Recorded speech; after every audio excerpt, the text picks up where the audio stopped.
जय महाकाल।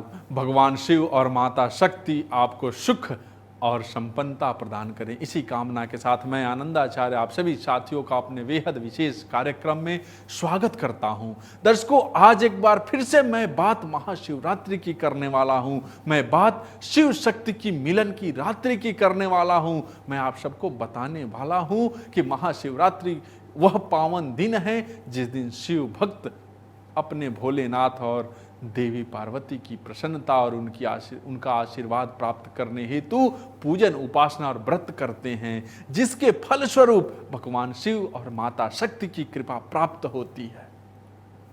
दर्शकों, पुराणों में भी ऐसी कथा मिलती है जहां कहा जाता है कि पूर्व जन्म में कुबेर ने अनजाने में ही महाशिवरात्रि के दिन भोलेनाथ की उपासना कर ली थी, जिससे उन्हें अगले जन्म में शिव भक्ति की कृपा प्राप्त हुई और वह देवताओं के कोषाध्यक्ष बने। आप सभी के मन में भी यह प्रश्न उत्पन्न हो रहा होगा कि आखिरकार फाल्गुन कृष्ण चतुर्दशी को महाशिवरात्रि क्यों कहते हैं।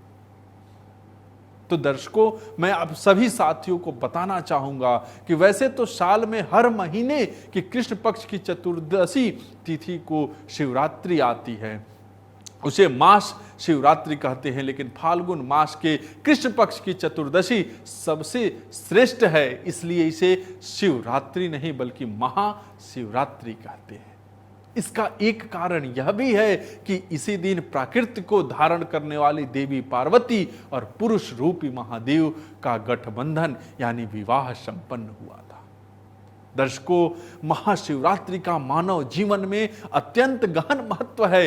हिंदू धर्म में रात्रिकालीन विवाह मुहूर्त को उत्तम माना गया है। इसी कारणवश भगवान शिव का विवाह भी देवी पार्वती से रात्रि के समय ही हुआ था। जिस दिन फाल्गुन मास की चतुर्दशी तिथि मध्य रात्रि यानी निशित काल में होती है, उसी दिन को महाशिवरात्रि का दिन माना जाता है। मित्रों, आपको मैंने पूर्व में ही बताया है कि इस वर्ष 11 मार्च को दिन में 2:40 से चतुर्दशी तिथि लगेगी और मध्य रात्रि में भी रहेगी।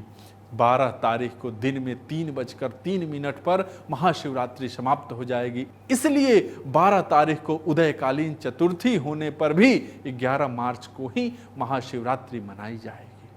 दर्शकों, ग्रहों की स्थिति की बात करें तो इस बार महाशिवरात्रि पर चंद्रमा मकर राशि और सूर्य कुंभ राशि में रहेंगे। महाशिवरात्रि शिव योग में मनाई जाएगी। इस पावन पर्व पर भगवान शिव की 4 पहर पूजा की जाती है। अलग अलग पहर में शिव जी की पूजा करने से वे प्रसन्न होते हैं। दर्शकों, महाशिवरात्रि पर चारों पहर में पृथक पूजन का विशेष विधान है। प्रथम पहर में दूध से स्नान तथा ओम ह्रीं ईशानाय नमः मंत्र का जाप करना चाहिए। द्वितीय पहर में दही स्नान कराते हुए ओम ह्रीं अघोराय नमः मंत्र का जाप करना चाहिए। तृतीय पहर में घृत स्नान कराते हुए ओम ह्रीं वामदेवाय नमः मंत्र का जाप करना शुभ फलदायी होता है। चतुर्थ पहर में मधु स्नान कराते हुए ओम ह्रीं सधो जाताय नमः मंत्र का जाप करना चाहिए, जिससे कि शिव जी प्रसन्न होते हैं। दर्शकों, यदि बात शिव योग की करूं तो महाशिवरात्रि का शुभारंभ शिव योग में होता है। इस योग को शिव आराधना के लिए शुभ माना गया है। शिव योग में गुरु मंत्र और पूजन का संकल्प लेना भी शुभ होता है, लेकिन शिव योग 11 मार्च को अधिक समय तक नहीं रहेगा। सुबह 9:24 पर ही यह समाप्त हो जाएगा और सिद्ध योग आरंभ हो जाएगा। हालांकि दर्शकों, सिद्ध योग भी मंत्र साधना, जप और ध्यान के लिए शुभ फलदायी होता है। इस योग में किसी नई चीज को सीखने या काम को आरंभ करने के लिए श्रेष्ठ कहा गया है। सिद्ध योग में मध्य रात्रि में शिव जी के मंत्रों का जप उत्तम फलदायी होता है। दर्शकों, यदि आप गृहस्थ हैं और महाशिवरात्रि पर भगवान शिव और माता शक्ति की साधना करना चाहते हैं तो तंत्र मंत्र साधना, तांत्रिक पूजा, रुद्राभिषेक करने के लिए 12:25 से 1:12 तक का समय श्रेष्ठ रहेगा। सामान्य गृहस्थ को शुभ और मनोकामना पूर्ति के लिए सुबह और संध्या काल में शिव शक्ति की आराधना करनी चाहिए। 2:40 से चतुर्दशी तिथि लग जाने से दोपहर बाद शिव जी की पूजा का विशेष महत्व रहेगा।